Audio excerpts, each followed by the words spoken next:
하나님 난 2PM 줌 모임 시작하겠습니다.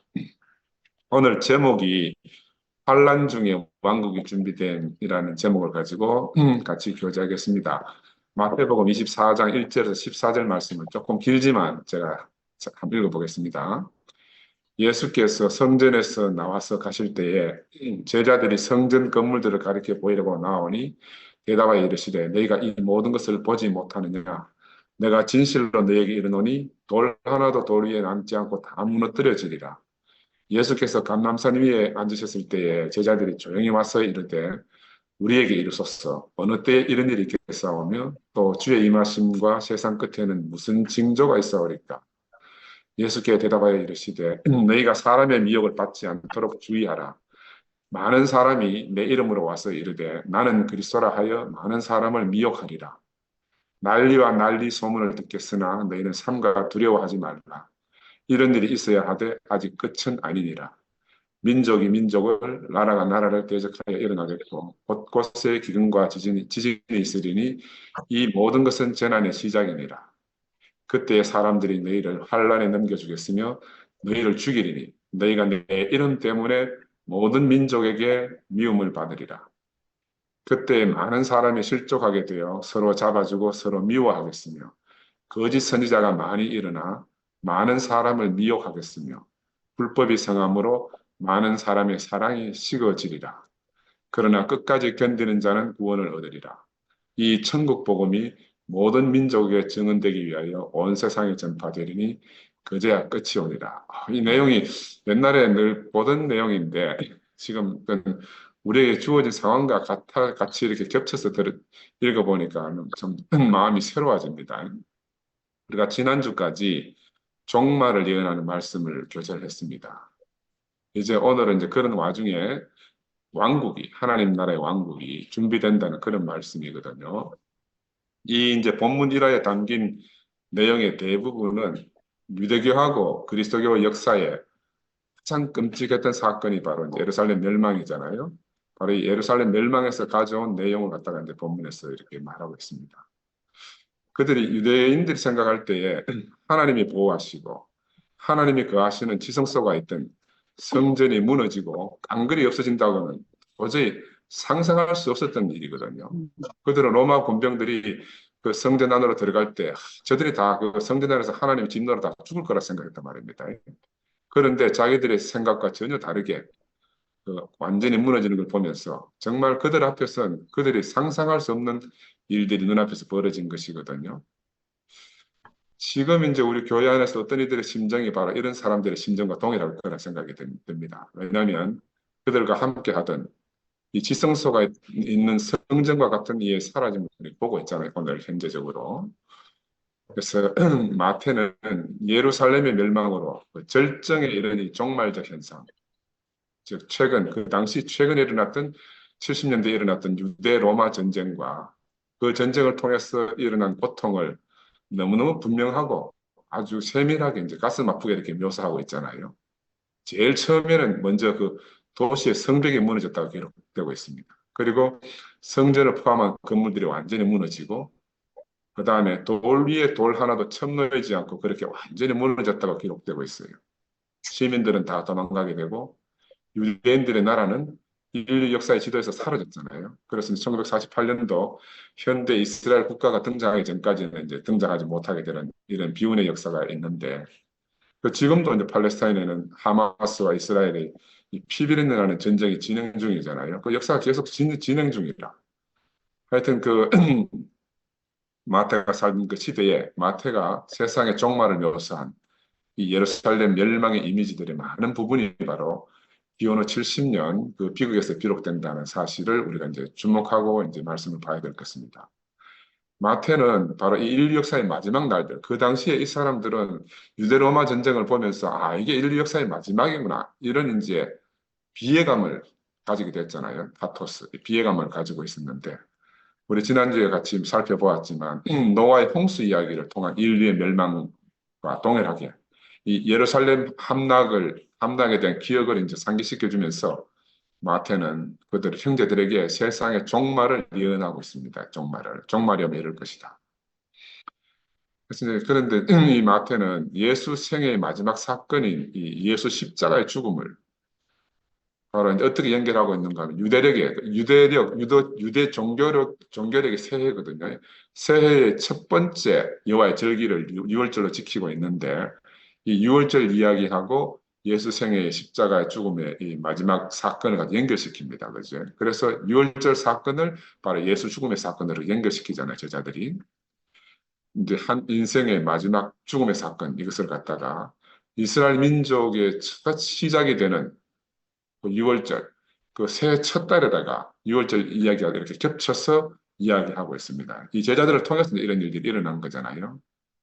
이 십자가 처형 이야기는 바로 종교력 첫 번째 달 니산월이라는 첫 번째 달 그 두 번째, 세 번째 안식일. 그러니까 예수님 죽기 전에 두 번의 안식일이 있고 예수님 십자가 처형되고 난 다음에 두 번의 안식일이 있어요. 그래서 이제 그 십자가 죽음 전후에 두 번씩의 안식일의 배치를 교묘하게 이렇게 해놔놓고 그 내용들을 갖다가 마태가 이제 그려나가고 있습니다. 그래서 십자가 처형 뒤에 오는 두 번의 안식일에는 당시 이제 예수를 따르던 그리스도교인들이 그들이 지켜온 회당 예배 의식이 있거든요. 거기 두 번째 오는 안식일에다가 예수의 부활 이야기를 담게 됩니다.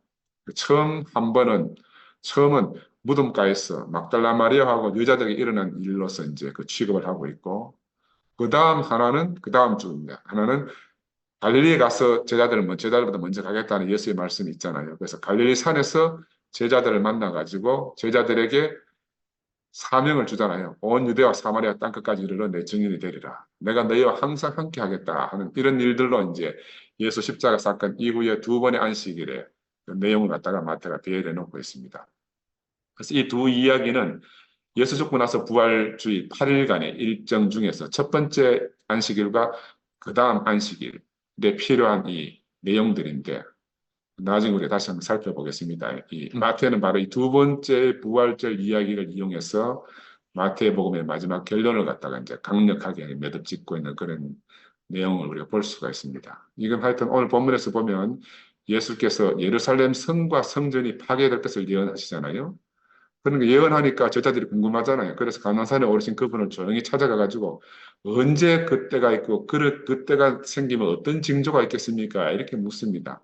어느 때에 이런 일이 있겠사오며 또 주의 임하심과 세상 끝에는 무슨 징조가 있겠습니까? 왜 이렇게 묻는가 하면 제자들이 원하는 게 있어요. 그들은 이 한 세대가 그렇게 가고 나면 예수님 말하는 그런 종말적 현상이 생기면 그 한 세대가 끝나고 나면 예수님이 왕위에 오르는 새로운 세대가 올 거라는 기대가 있는 거야. 이제 예수가 왕위로 올라가면 우리는 또 어떻게 될 것이다 하는 기대가 있기 때문에 그래서 꼭 알아야 되는 거라 그 시대의 어떤 상황을 갖다가 그래서 어느 때에 올 것인지에 대한 답변을 이제 바라고 있습니다.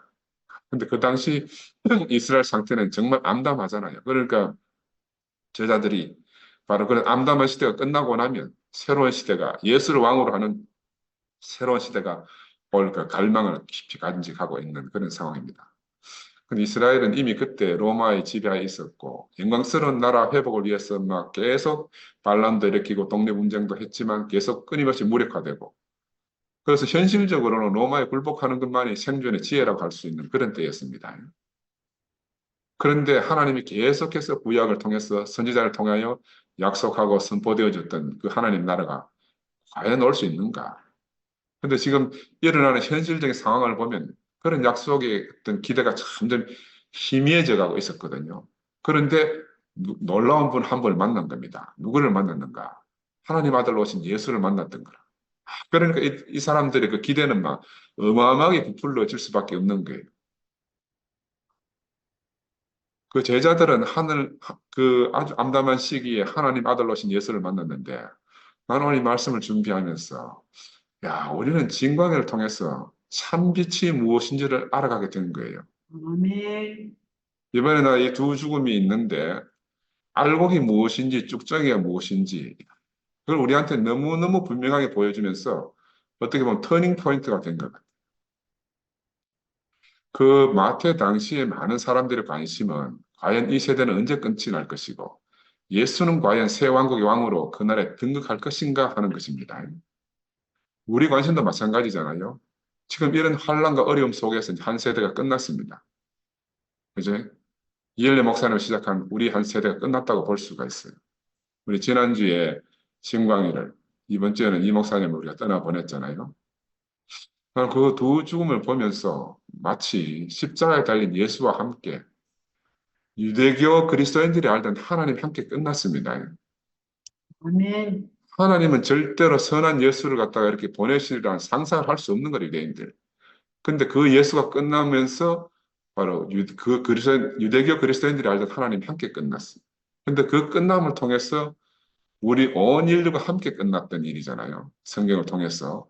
예수도 끝나고 유대인들이 알던 하나님도 끝나고 또 우리 온 인류도 함께 끝나는 그런 일이 십자가 사건의 이제 전말라고 말씀드릴 수가 있는데 우리 진광을 앞세우고 이 목사님이 가셨어요. 지금 사람들의 관심은 다 당연히 이 목사님의 죽음입니다. 우리가 내일 또 이제 추모 집회를 한다고 하는데 그러니까 그 앞에 있던 이 진광이 한 소자의 죽음은 어떻게 보면 잠시 스쳐가는 가십 정도로 사람들이 여길 수도 있을 거예요. 사람들이 알고 상상하던 하나님의 죽음이 예수와 함께라는 사실을 인식하는 사람은 많지 않잖아요. 그냥 예수의 죽음만 생각하니. 사실은 예수가 죽을 때 그 유대인들이 기다리던 하나님이 함께 죽었잖아요. 아멘. 사람들은 그런 사실을 인식을 잘 못해요. 예수의 죽음으로 말미암아서 인간이 그리고 있던, 인간이 상상하던, 인간이 기대하던 그 하나님 함께 끝난 거예요. 아멘. 근데 그 하나님의 아들 예수의 죽음이 너무 강렬하기 때문에 예수와 함께 죽은 하나님의 죽음이 가려졌어요. 우리는 그때 하나님 함께 죽었다는 사실을 모르는 거라. 인간이 소망하던 그 하나님이 끝난 거예요. 그래서 나는 이 순간에 우리 진광회를 통해서 비추이는 그 존재의 빛이 너무너무 강렬해가지고 오히려 이 목사님의 죽음이 퇴색되는 그런 느낌. 저는 제 혼자만 느끼는 느낌인지 뭐죠. 그런 느낌이에요. 마치 한 폭의 그림 같아요. 진광회를 앞세우고 이 목사님이 가시는데 어린 나귀를 타고 예루살렘 입성하는 예수처럼 두 사람이 한 운명이 돼서 우리 곁을 떠나갔습니다. 아버지 부름에 절대적으로 순종하는 예수. 주님이 쓰시겠다 하여 부름을 받은 어린 나귀. 어린 나귀 같은 우리 진광이. 이 두 존재는 한 운명으로 그렇게 함께 갔어요. 우리 진광이는 인생의 마지막을 정말 새벽별처럼 빛나게 그렇게 비추고 우리 모두에게 참빛이 어떤 것인가? 성경에서 말하는 참빛, 참빛, 참빛 하는데 그 참빛의 실제를 우리한테 현실적으로 보여주고 갔습니다. 아멘. 그래서 저는 감히 말씀드리건대 눈 있는 자는 다 이 빛을 볼 것이라고 생각을 해요. 사람들은 하나님 앞에 다 평등하고 외치잖아요. 그런데 우리 아담의 머릿속에는 계급 구조 의식이 있어요. 하이어라키라는 계급 구조 의식이 있단 말입니다. 이런 계급 구조 의식에 익숙해져 있는 인간들은 큰 것을 잃을 때 더 힘들어해요. 작은 것처럼 보이는 것을 잃을 때는 다들 무관심합니다. 왜냐하면 모두는 자기가 바로 그 소자인지 모르는 거라. 항상 큰 자를 열망하기 때문에 자기가 진짜 소자인 줄 깨닫지 못하고 단지 겉으로 보이는 큰 자를 부러워하고 존경하고 따르고 숭배하는 것. 이게 아담의 한계죠. 저는 이 두 죽음을 통해서 한 세대가 가고 다시 새로운 한 시대가 시작되면 그 열명을 보는 것 같아서 너무너무 감격이. 아멘. 그래, 한 세대가 가고 한 세대가 새로 시작되는 거. 야, 이제 참으로 어린아이의 시대, 소자의 시대가 열렸구나. 예수가 정말 그렇게 소원하던 그 새 시대를 우리 앞에서 진광이가 먼저 열어놓고 그 길을 갔구나. 그 다음에 뒤쫓아서 이 목사님이 가셨구나. 야, 성경에 먼저 된 자가 나중되고 나중된 자가 먼저 된다는 그 천국의 비밀을 이 두 사람이 다 보여주고 갔구나 하는 생각이 들어요. 우리 이 목사님으로 시작한 대국교의 한 시대가 이렇게 드디어 막을 내렸잖아요. 이런 상황을 맞이해서 오늘 본문 말씀과 겹쳐서 이렇게 생각해 보는 게 참 저는 의미가 새롭지 않나 싶습니다. 하나님은 과연 우리 모두에게 그리스도 안에서 하나 되는 이 새로운 세계를 과연 열어주실 것인가 하는 것이 이제 우리 모두의 관심사잖아요. 왜냐하면 우리를 찾아오신 분이 바로 온 인류를 하나 되게 하시려고 오신 분이니까 우리가 만약 그분 안에 있으면 우리가 하나로 만나지는 게 너무너무 당연하잖아요. 아멘.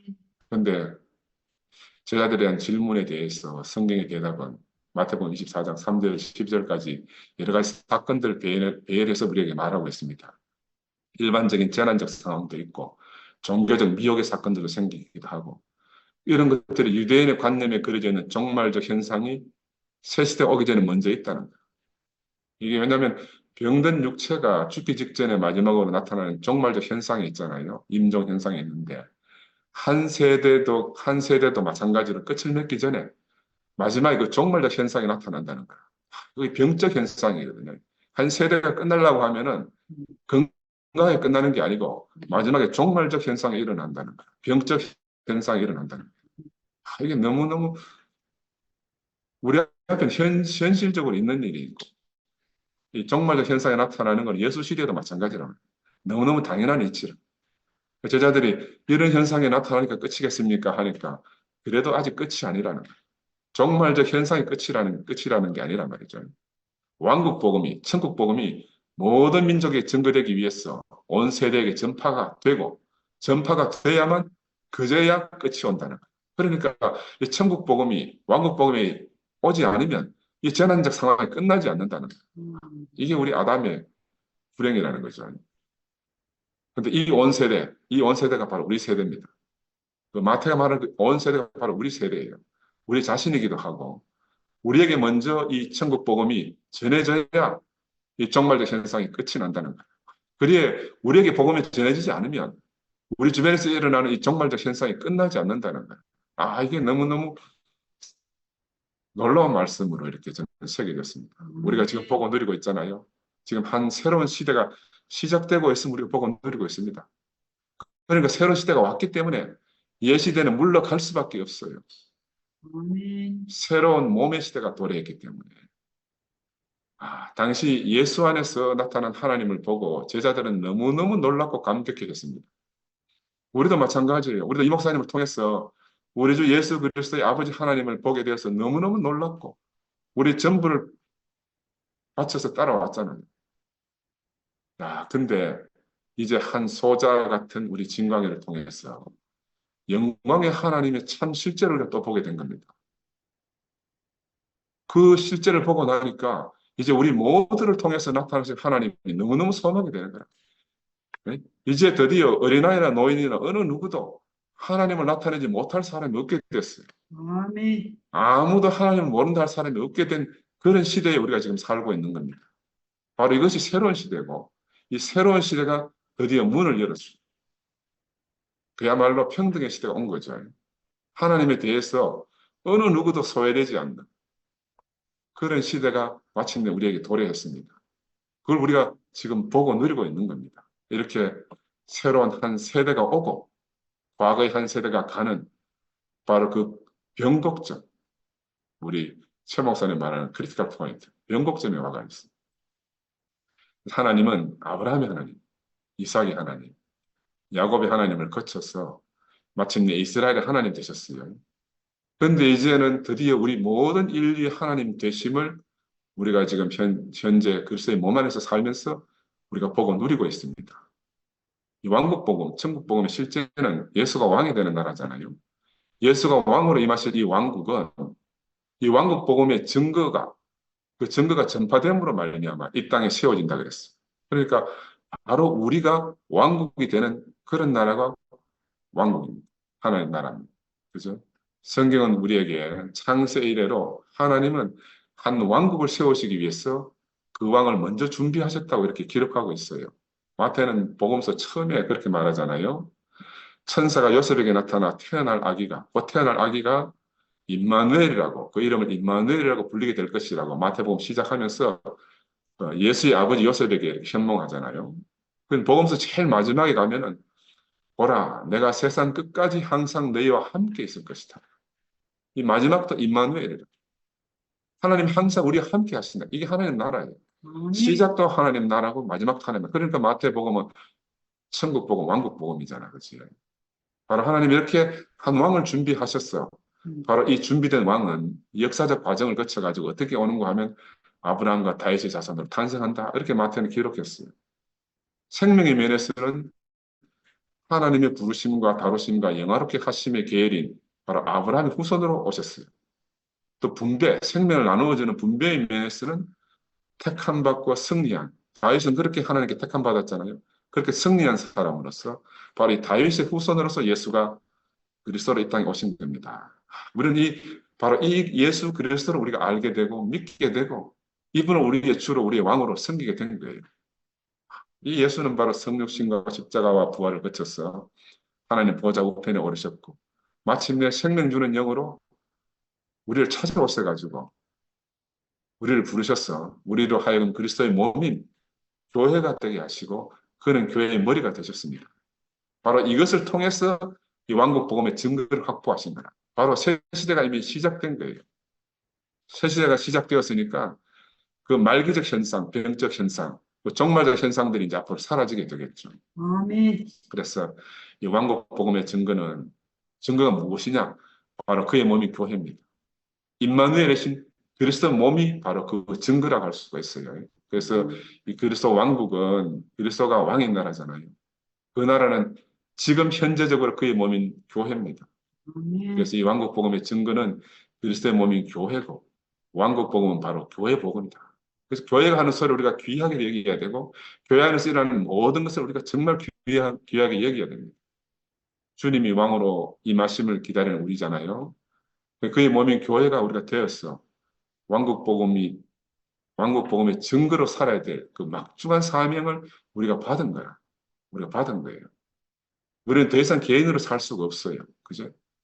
왜냐하면 지난 수세기 동안 기독교 안에서 이 목표가 빗나간 구속의 복음이 전파되었잖아요. 우리는 대국교 11시만 구속의 복음을 이야기하는 게 아니고 이미 기독교는 구속의 복음에 매여 있는 거라.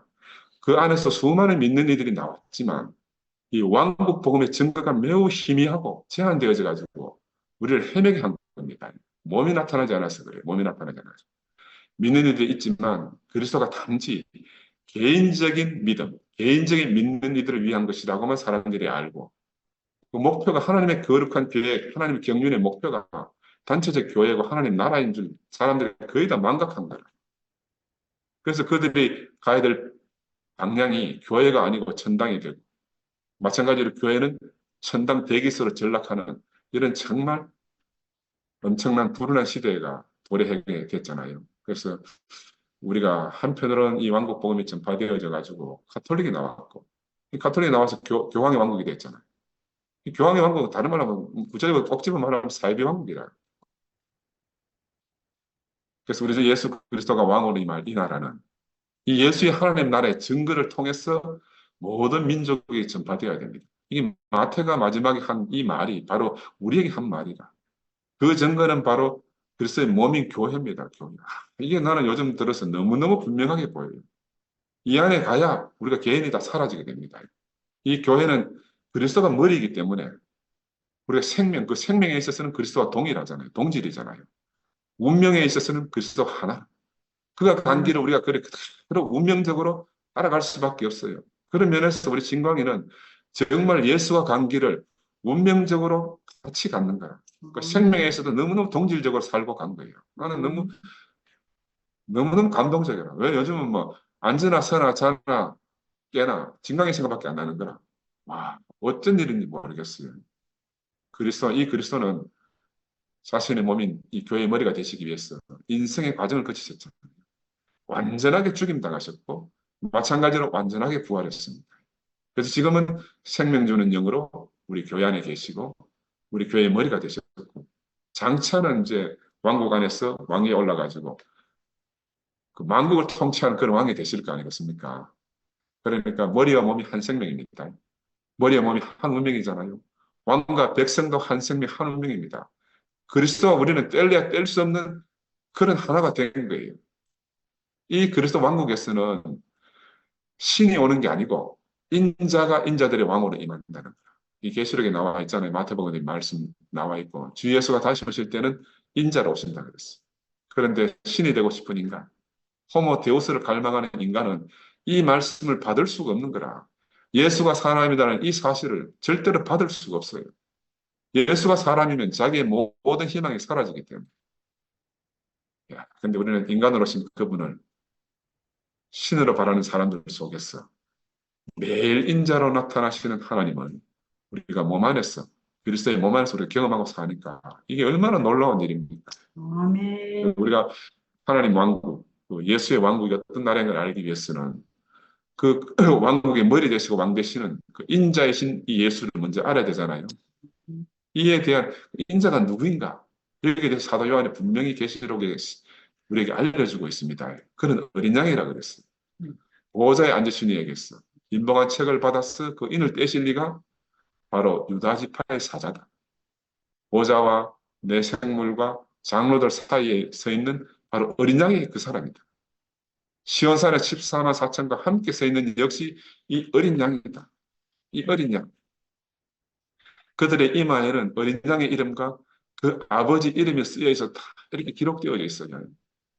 바로 이 어린 양이 인자로서 영광의 구름을 타고 올 것이다. 나는 성경에 기록되어져 있고 항상 어떤 먼 미래에 그럴 거라 이렇게 생각하고 살았거든요. 근데 우리가 바로 그 갓죽임을 당한 한 어린 양을 우리가 봤습니다. 머리와 몸이 한 생명이고 한 운명인 바로 그 어린 양을 우리가 최근에 봤잖아요.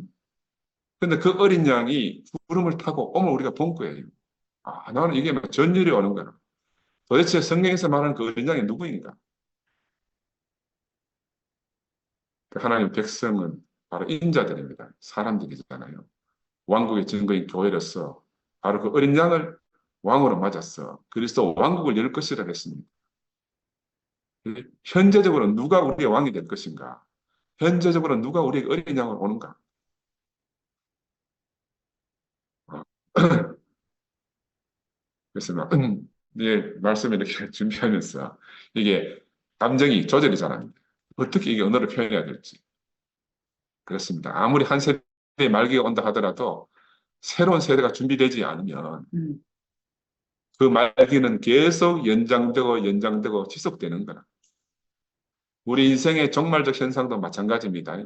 새 세계가 열리지 않으면 옛 세계의 종말적 현상이 끝나지 않는다. 아멘.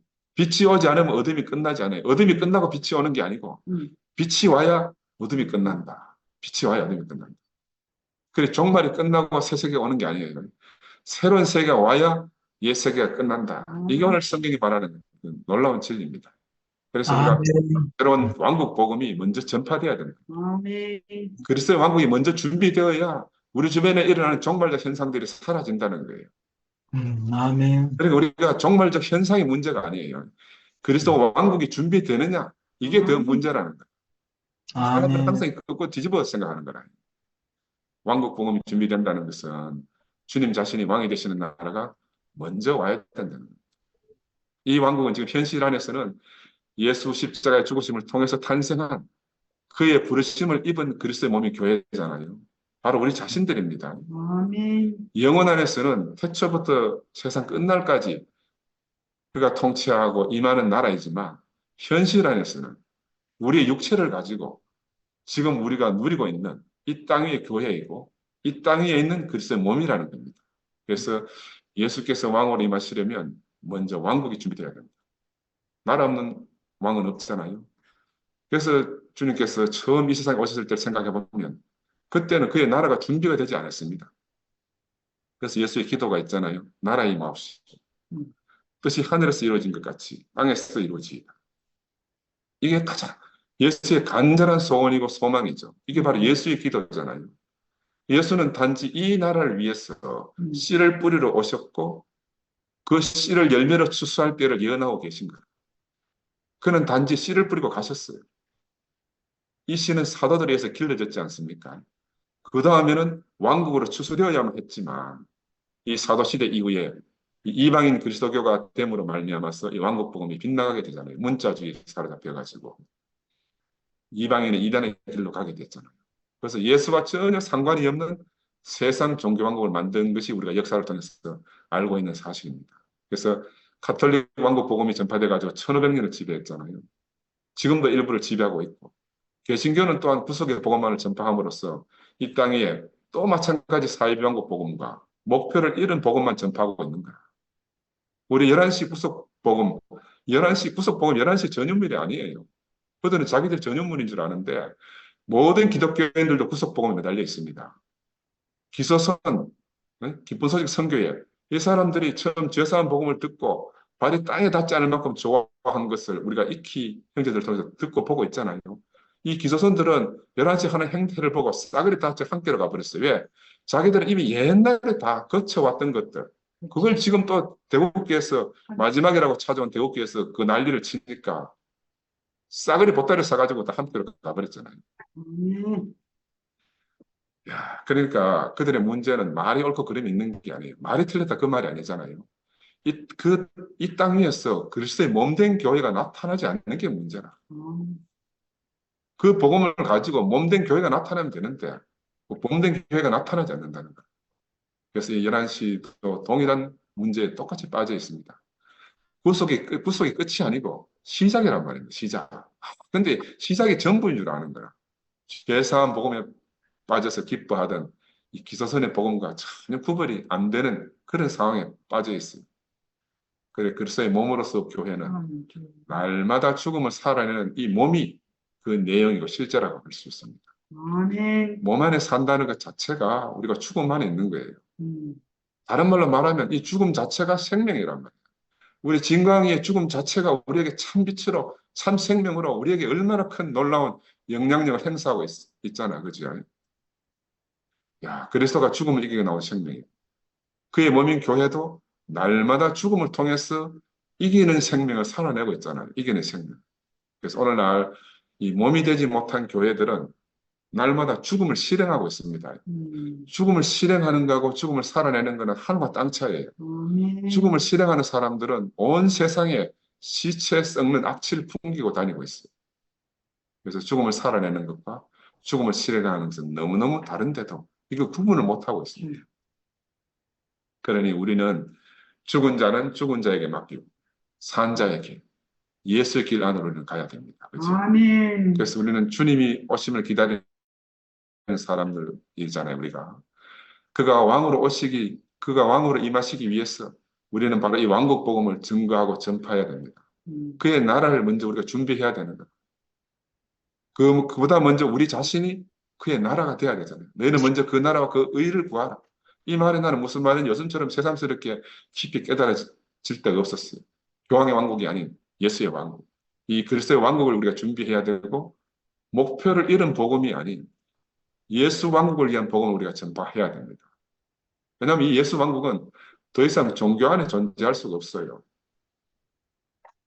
나는 늘 형제 자매들 안에 나타나신 바 된 하나님을 마주하면서 야, 나는 죽고 당신만을 고백하는 그 사도들의 고백의 의미를 점진적으로 깨달아가고 있어요. 와, 사도들이 저런 고백을 했는가?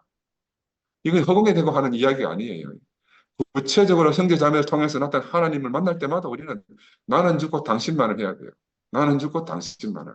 이게 그리스도의 몸된 교회로 살아가는 비밀입니다. 이 얼마나 감격적입니까? 한 사람의 일생이 예수의 일생과 그렇게 겹쳐서 추수가 되어지는 이 놀라운 현재 상태를 우리가 보고 있는 겁니다. 또 우리가 그렇게 해석하고 살 수 있는 거예요. 그 한 사람의 죽음을 보고 우리가 그걸 해석해내고 그걸 살아가고 있는 겁니다. 아멘. 왜냐하면 우리가 바로 그리스도의 몸 안에서 살기 때문에 이런 일이 일어날 수 있는 거예요. 그와 내가, 그와 우리가 전혀 분리되어 있지 않다 이 말입니다. 바로 이런 사람들로 구성되어지고 나타난 하나님의 왕국은 어떤 종교적 열정이나 어떤 경건한 행위, 심지어 종교적 신조 이런 데 대한 믿음조차도 아무 관계가 없어요. 아무 관계가 없어요. 성경을 전혀 몰라도 되는 거라 우리 몸 안에 있다 보면요. 왜냐하면 예수가 이 성경이 내게 대해 증거하는 것이라 그랬어요. 몸 안에 있으면 성경 자체를 우리가 그냥 알아지게 되는 거예요. 몸 안에 있으면. 신모띠 같은 교리와 전혀 상관이 없다 이 말입니다. 신모띠 같은 아멘. 교리하고. 우리와 함께 사는 사람들 있잖아요. 한 소자로서 자신의 목소리도 숨소리도 크게 낼 수 없는 정말 가난한 사람들이 있어요. 배고픈 사람들, 그리고 나그네 같은 사람들, 병자들. 어쩌면 인생이라는 감옥에 갇혀가지고 있는 이 수많은 다양한 사람들의 모습 속에서 우리는 뭘 보는가 하면 하나님의 나타나심을 매일 마주하는 거예요. 임마누엘 예수를 우리가 날마다 일상으로 만나게 됩니다. 바로 일상이 거룩한 사람들의 나라. 이 전혀 꿈이거나 인간의 손으로 만들지 않은 곳이거든요. 이게 바로 하나님 나라 왕국이고 예수가 뿌린 씨의 열매들로 이루어진 나라 아니겠습니까? 우리가 어떻게 무슨 복을 받아가지고 이런 사실들을 보고 누리고 우리가 살고 있어요. 나는 기가 막혀요. 기가 막혀요. 이스라엘은 그 조상 아브라함이 강을 건너온 사람이었지 않습니까? 히브리인.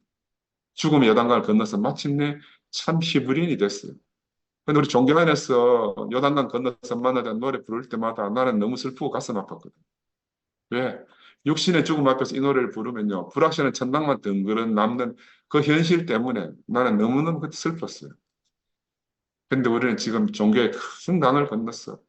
참 히브리인들이 됐습니다. 아멘. 근데 이제 우리는 또다시 새로운 한 강을 건너가고 있습니다.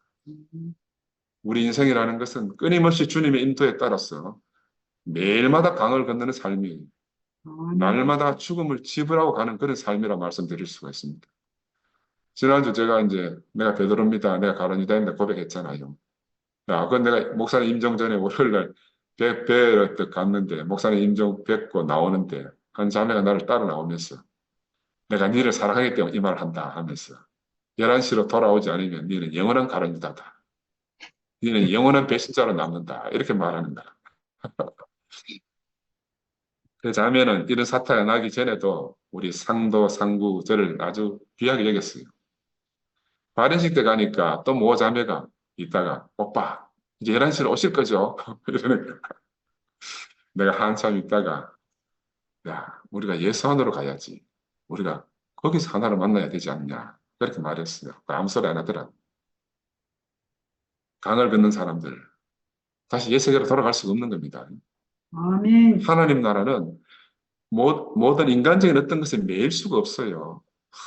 그래서 아브라함이 하나님이 본토와 친척과 아비 집을 떠나서 너는 내가 지시할 땅으로 가라 그랬습니다.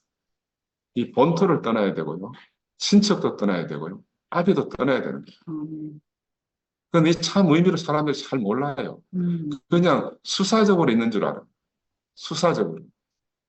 우리는 영원히 하나님 지시할 땅으로 가야 될 사람입니다. 아멘. 우리는 이제 새로운 세계에 도착했습니다.